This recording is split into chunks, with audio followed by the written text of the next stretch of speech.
Au Québec, un groupe de jeunes noirs rassemblés dans un parc à la tombée de la nuit, on appelle ça des amis québécois.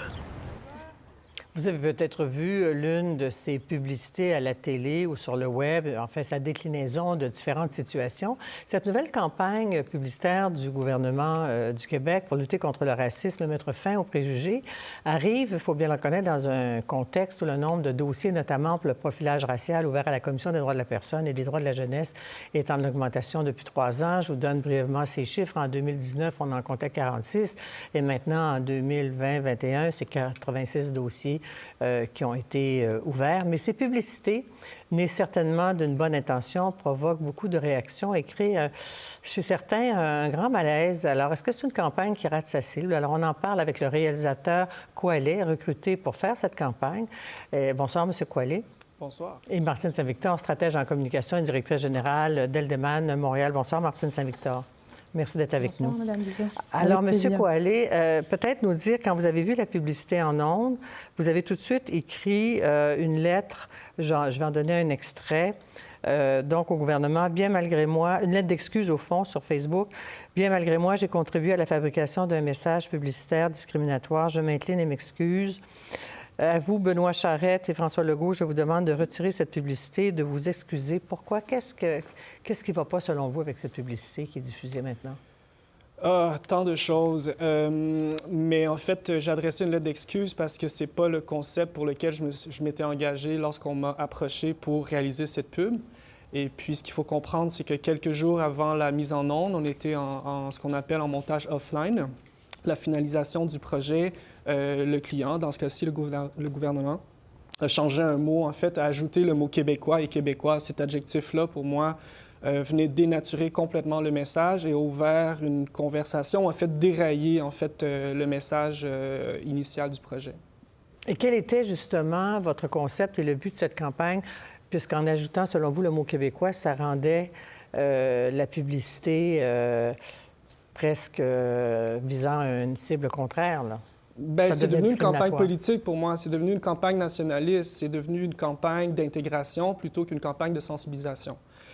Au départ, sans le mot québécois, on finissait en disant, ben voilà, ce sont des familles, ce sont des amis, ce sont des humains. Moi, c'est comme ça que je le lis et ce que je vois à l'écran, ce qui est en ondes, c'est tout autre chose. Ce qu'on dit présentement, c'est si vous ne voulez pas être, qu'on vous considère, si vous ne voulez pas être une victime de racisme, porter cette identité québécoise. Et ça, pour moi, ça vient vraiment faire dérailler complètement le concept. Initialement, c'était simplement sans le mot québécois. Bien sûr, on peut critiquer ce concept-là en disant, effectivement, on évoque, on perpétue des préjugés. Je le vois. Aujourd'hui, je ne le voyais pas avant, mais en même temps, ce qu'il faut comprendre aussi, c'est que ce concept-là s'adresse principalement à un groupe très spécifique. On a reçu, je dis on, mais je parle pour l'agence. L'agence de création a reçu en fait une étude, un sondage fait auprès des Québécois et Québécoises, et 30 de ces individus se sont autoproclamés un peu ou racistes. Donc, cette pub-là s'adresse spécifiquement à cette communauté-là. Là, ce qu'on vient de faire, en fait, quand on ajoute le mot québécois, c'est qu'on ne s'adresse plus à ces gens-là. On est en train de s'adresser à ces communautés. Et on leur dit, moi, en tout cas, d'origine vietnamienne, ce que je reçois, c'est au Québec, vous devez porter cette identité-là, Ouais. si vous ne voulez pas vivre ces préjugés. Oui. Et pour vous, Martine Saint-Victor, quelle lecture faites-vous de cette impression-là qu'a M. Coalé comme réalisateur? Parce que on connaît la politique nationaliste et identitaire du gouvernement. Elle se veut, selon le gouvernement, très inclusive. Alors, comment avez-vous réagi, vous, à cette publicité? Je l'ai trouvée maladroite. Je pense que l'intention était certainement bonne. La preuve, c'est d'avoir inclus M. Lié dans sa création. Je crois que lorsque le réalisateur dit que ce n'était pas du tout l'intention, bien alors il ne faut pas attendre, il faut retirer cette publicité, ce qui a été fait en anglais.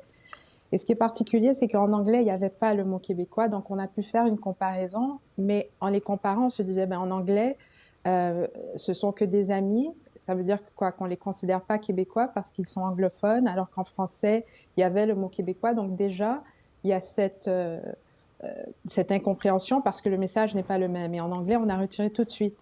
Et je suis un peu surprise de voir que malgré la demande du réalisateur, malgré le mécontentement, et je tiens à souligner que le mécontentement ne vient pas seulement de membres issus des communautés qu'on voit dans ces publicités. Ce mécontentement est assez général et ça, je pense qu'il faut le mentionner parce que d'un côté, il faut l'applaudir et c'est une preuve que le gouvernement avait sous-estimé la sophistication des Québécois.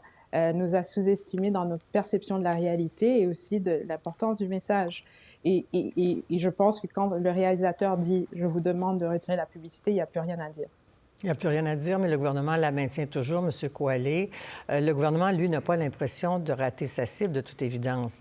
Il veut envoyer le message que tous les citoyens vivant ici, quelle que soit leur origine, sont des Québécois. Moi, je veux quand même préciser, en fait, au moment où on se parle, moi, j'ai des doutes par rapport aux intentions du gouvernement parce que les flags, je les ai levés avant la mise en onde. Oui. Mon argumentaire s'est déployé et celui de l'agence aussi bien avant. J'ai vraiment surligné de manière très évidente tous les risques de dérapage avec ça. Donc, on ne m'a pas écouté, on ne m'a pas consulté, alors que je suis la personne concernée ou une des rares personnes concernées qui fait partie, en fait, de l'équipe de création et de production. Je tenais à dire ça, puis j'ai manqué votre question, fait que s'il vous plaît, juste la répéter. Oui, mais en même temps, c'est ça, c'est qu'au fond, c'est qu'en disant aux gens, avec ce message, que nous sommes tous Québécois, quelle que soit notre origine, c'était un peu ça l'idée qui se cachait derrière l'intention du gouvernement, j'imagine. Bien, on est plus d'une chose. On est frères, on est sœurs. Moi, quand je suis avec ma famille le soir, je me dis pas je suis Québécois, je peux être ce que je veux, on est multiples. Et là, on force une adhésion, en fait, à un sentiment d'appartenance, à une fierté québécoise. Là. On ne parle pas ici d'une pub de pot de yogourt ou de porte. Là. On parle ici d'une campagne de sensibilisation faite par notre gouvernement. Et lorsque, comme vous le dites, vous dites le réalisateur, mais c'est pas juste le réalisateur, c'est toutes les personnes qui ont travaillé sur ce concept disent « ne sortez pas ça, ne mettez pas ça en ligne ». Le backlash s'est fait quelques heures après la mise en onde. Donc, je doute, je le dis très ouvertement, mais je doute vraiment des intentions. Je me demande vraiment si c'est une campagne politique, pensée, réfléchie.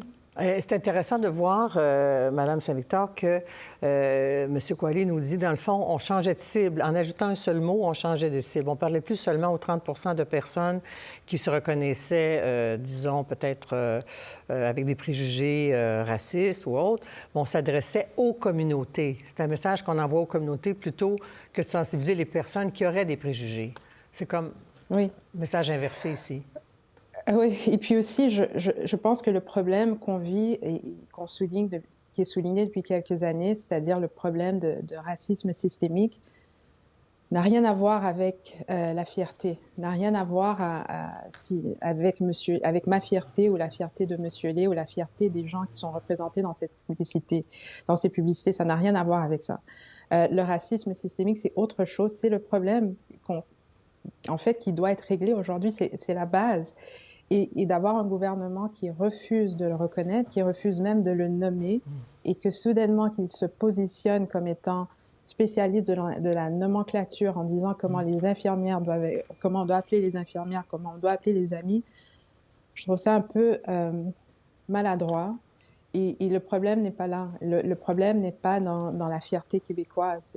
C'est pas ce qu'on essaie de régler. Et puis, vous savez, quand cette campagne publicitaire fait partie des nombreuses recommandations, c'est-à-dire évidemment qu'on doit passer par les médias, évidemment qu'on doit passer par la télévision et par le web. Donc, ça fait partie d'une des recommandations. C'est un orchestre, c'est plusieurs solutions, en fait, qu'on doit mettre de l'avant. Et celle-là, pour moi, c'est la plus importante parce qu'elle donne le ton. C'est la première.